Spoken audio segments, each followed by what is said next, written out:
ओम शांति। 3 अप्रैल की मुरली है।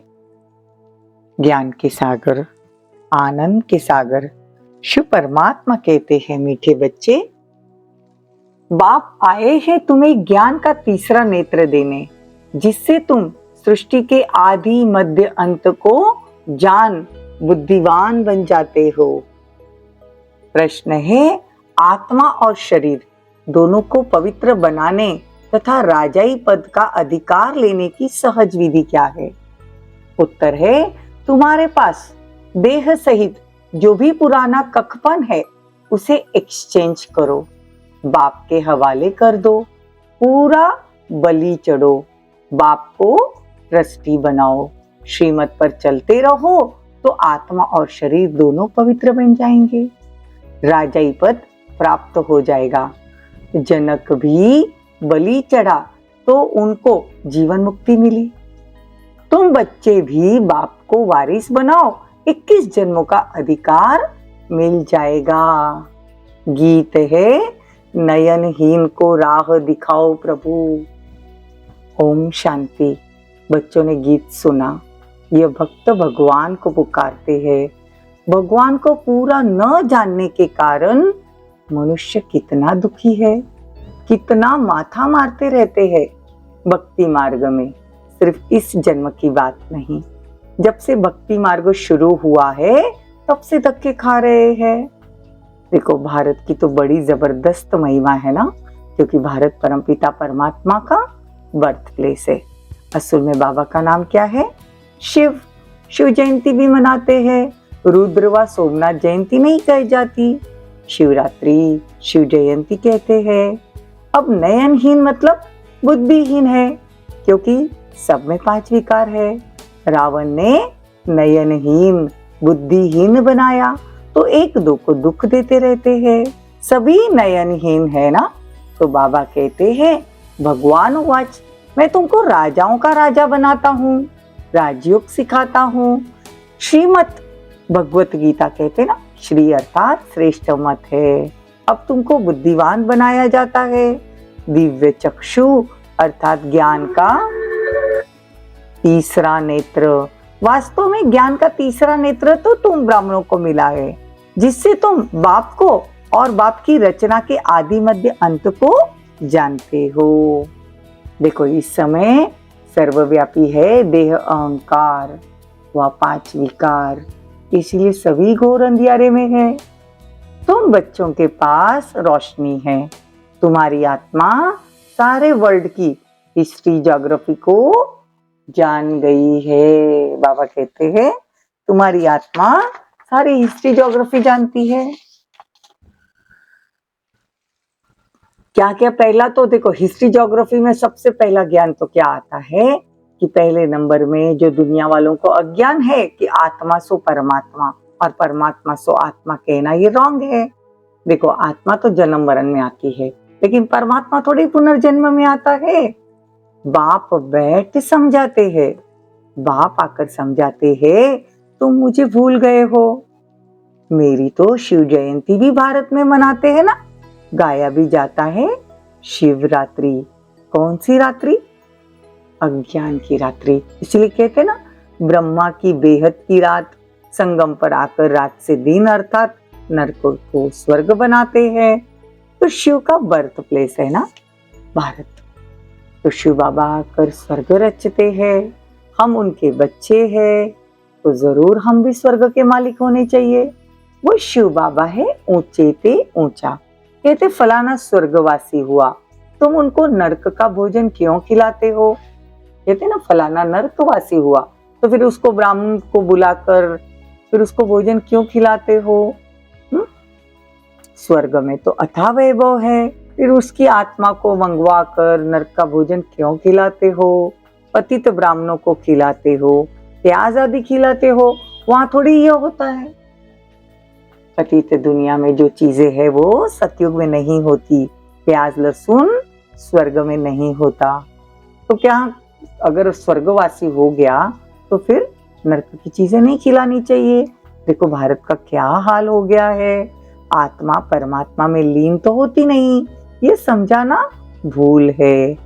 आत्मा परम धाम में रहने वाली, हम आत्मा सो देवी देवता बनते हैं, फिर दैवी कुल में आते हैं। 84 जन्म हम ही भोगते हैं, फिर हम सो का अर्थ बाबा ने समझाया, हम सो आत्मा, फिर दैवी कुल, फिर क्षत्रिय कुल, फिर वैश्य, फिर शूद्र कुल में आएंगे। शिव बाबा तो जन्म मरण में नहीं आता है, सिर्फ भारत को स्वर्ग बनाने आता है। देखो जैसे कृष्ण घराने में भी Edward the first, Edward the second, third चलता है ना, वैसे यहाँ भी लक्ष्मी नारायण की दी फर्स्ट, फिर फर्स्ट में Lakshmi Narayan, the second, third, ऐसी 8 डिनाइस्टी चलती है। मतलब 8 गद्दियां चलती है लक्ष्मी नारायण की। यही बाबा कहते हैं कि बच्चे कृष्ण के 8 जन्म गायन योग्य, पूजन योग्य है। अभी तुम ब्राह्मणों को ज्ञान का तीसरा नेत्र मिला है ना, तो बाप बैठ आत्माओं से बातें करते हैं। बाबा कहते हैं कि तुम हो ब्राह्मण चोटी, इस समय तुम ईश्वर की औलाद प्रैक्टिकल में हो, मतलब सच में हम भगवान के बच्चे हैं। बाबा बतला सकते हैं योग से तुम्हारी आयु बढ़ती है, तुम्हारे विकर्म विनाश होते हैं, फिर और कोई उपाय नहीं पतित से पावन बनने का। पतित पावन कहने से ही भगवान याद आता है। बाप कहते मैं आता ही हूँ भारत में, मेरा बर्थ प्लेस भारत है। सोमनाथ का मंदिर कितना आलीशान बनाया था। बाप बच्चों को समझाते हैं, जिसके बाद फिर शास्त्र बने। बाबा जो मुरली चलाते हैं वही फिर शास्त्र बनते हैं।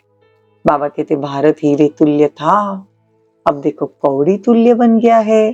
फिर आकर बाबा हीरे तुल्य बनाते हैं। बाप कहते हैं मैं परम धाम बहुत दूर दूर से आता हूँ। परम धाम कितना ऊंचा है। आत्मा छोटी बड़ी कैसे हो सकती है, आत्मा ही स्टार है, वो न छोटी होती है न बड़ी। तुम अब God fatherly student, God father knowledgeful blissful है ना, तो तुम उसके बच्चे, तुमको बाबा पढ़ाते हैं। तुम जानते हो इस पढ़ाई से हम देवी देवता बनेंगे।